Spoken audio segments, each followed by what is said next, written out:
Agora você ouve uma palavra de vida com o pastor Érico Rodolfo Bussinger.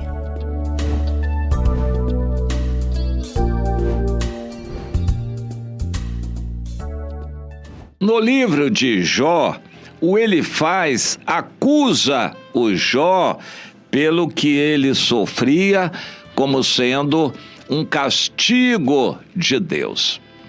Muita coisa envolvida nessa atitude do Elifaz.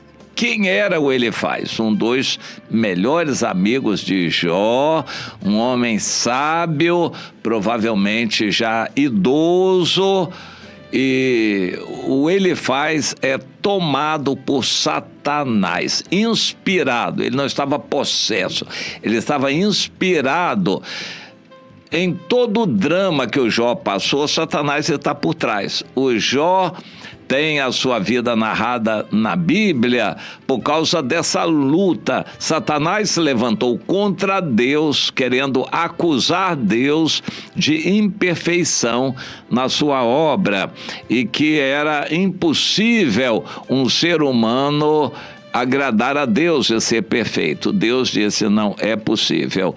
E eu tenho um que vai exemplificar para você, o Jó. Satanás disse, eu duvido. Ele também é um interesseiro, ele só é assim fiel porque o Senhor o cerca de todas as bênçãos. Deus disse, não, é o contrário. Eu o abençoo porque ele é fiel.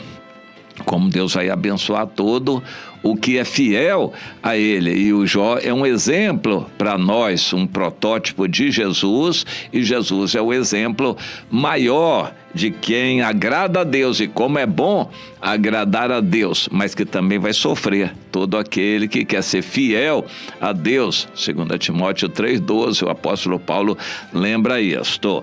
Mas a partir do capítulo 4, quando o Elifaz descreve que foi inspirado por aquele vulto que passou de noite por ele, saiu falando, colocando palavras na boca do Elifaz para falar com o Jó.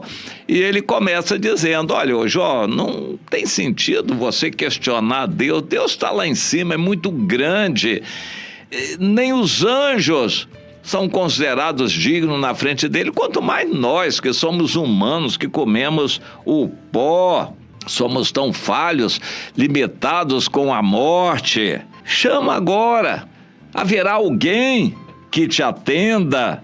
Para qual dos santos anjos te virarás?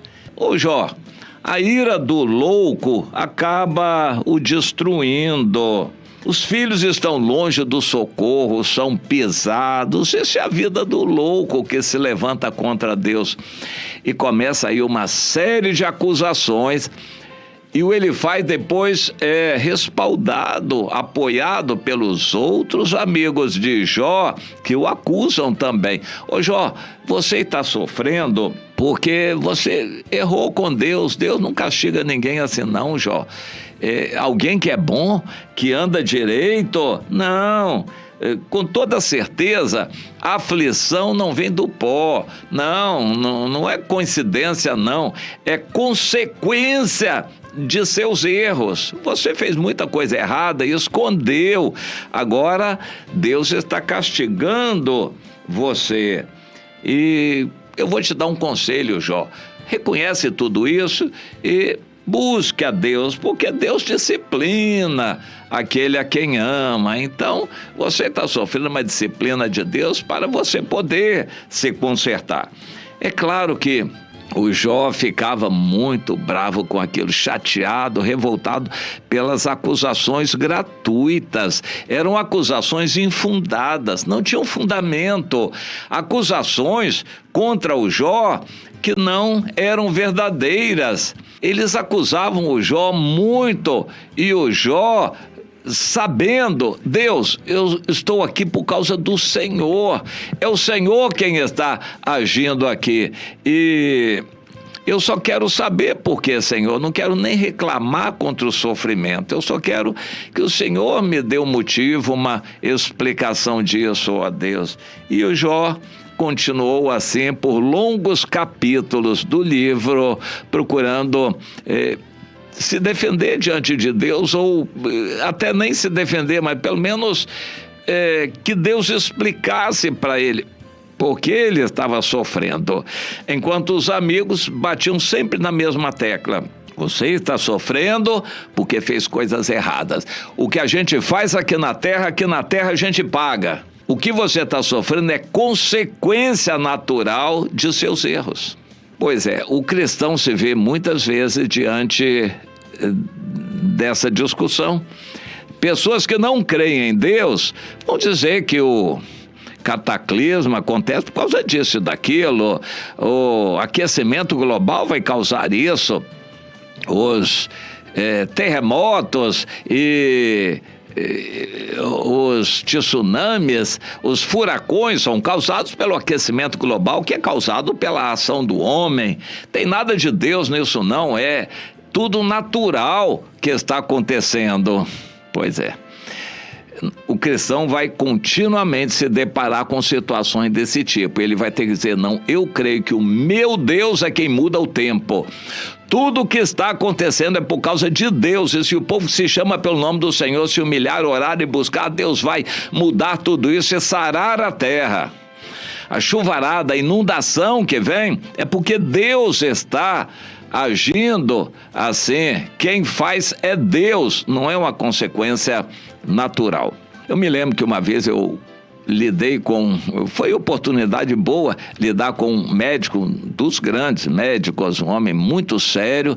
Ele era espírita, kardecista de alto nível, palestrante, um homem sábio, e aconteceram umas coisas interessantes. Eu caí e quebrei a coluna, e meus pais recomendaram que eu procurasse por ele. De fato, ele me ajudou, foi uma ajuda maravilhosa, e eu sou sempre grato a Deus pela vida daquele homem.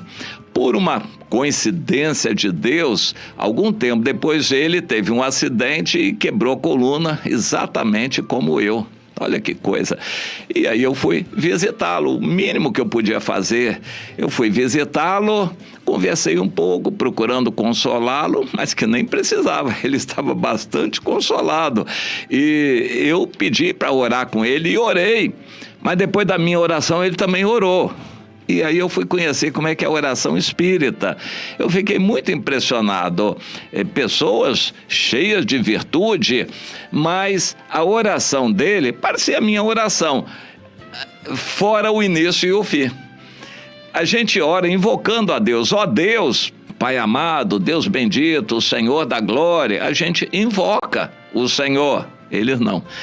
E no final a gente ora: Senhor, eu não tenho mérito nenhum, eu estou pedindo a Ti em nome do Teu Filho Jesus Cristo, amém. Então, fora o princípio e o final, a oração muito boa, que ele seja assim, que tudo aconteça para ele, que ele seja consolado, que não sei o que e tal, mas é uma espécie de exercício de pensamento positivo, ou até uma súplica por ajuda de outros espíritos para caminhar naquela direção. Eu achei tudo muito interessante e muito semelhante à acusação do Elifaz. O Elifaz, não atribuindo nada a Deus, mas dizendo que era uma consequência natural dos atos dele, e que isso era a criação de Deus. Deus criou as coisas na terra para serem autossustentáveis.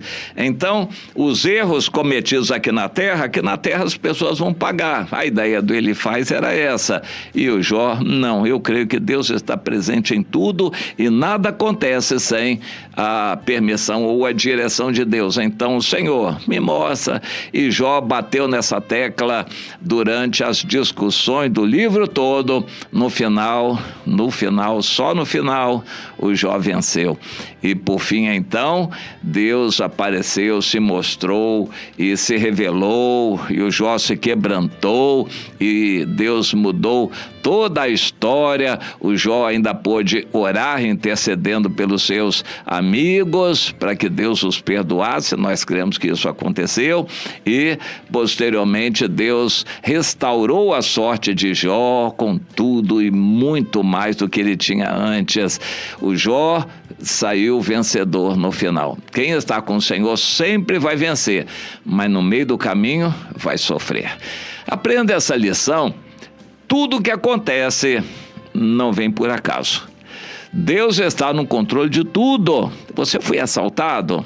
Pergunte a Deus por quê. Você teve um acidente? Pergunte a Deus o propósito daquilo. Você não foi promovido no trabalho? Foi rebaixado? Foi desempregado? Demitido? Você foi sorteado para receber uma doença muito grave? Pergunte a Deus. Não foi sorte, não foi sorteio nenhum, não. Foi Deus. E por que razão Deus permitiu você passar por isso? Deus está presente em tudo, principalmente na vida daqueles que esperam nele. Todas as coisas contribuem para o bem dos que amam a Deus. Na hora a gente não entende, como Jó não entendia mesmo, mas se nós tivermos fé e perseverarmos, vamos crer que no final Deus vai abençoar. O Asaf, Salmo 73, manifesta isso. Vários servos de Deus, o profeta Obadias, o profeta Abacuque, e também nós encontramos no final do Antigo Testamento o livro de Malaquias, esse questionamento: Senhor, os maus prosperam e nós, e os justos, os que obedecem ao Senhor. Deus disse: fica calmo, meu filho, o sol da justiça já está vindo aí. E quando ele vier, vocês vão ver novamente a diferença entre o que serve a Deus e o que não o serve. Aquele que é fiel a Deus e aquele que não é. A diferença vocês vão ver lá no final. Agora não. Agora pode até ser que as pessoas sejam enganadas. A esperteza compense. No Brasil pode parecer que o crime compense, a impunidade estimule o crime, tudo pode parecer, mas no final vocês vão ver. Meu irmão, creia no livro de Jó. Creia no Deus do Jó. No final, tudo vai sorrir para quem foi fiel. Agora, não perca tempo. Você tem que ser fiel a Deus agora. Você está sendo?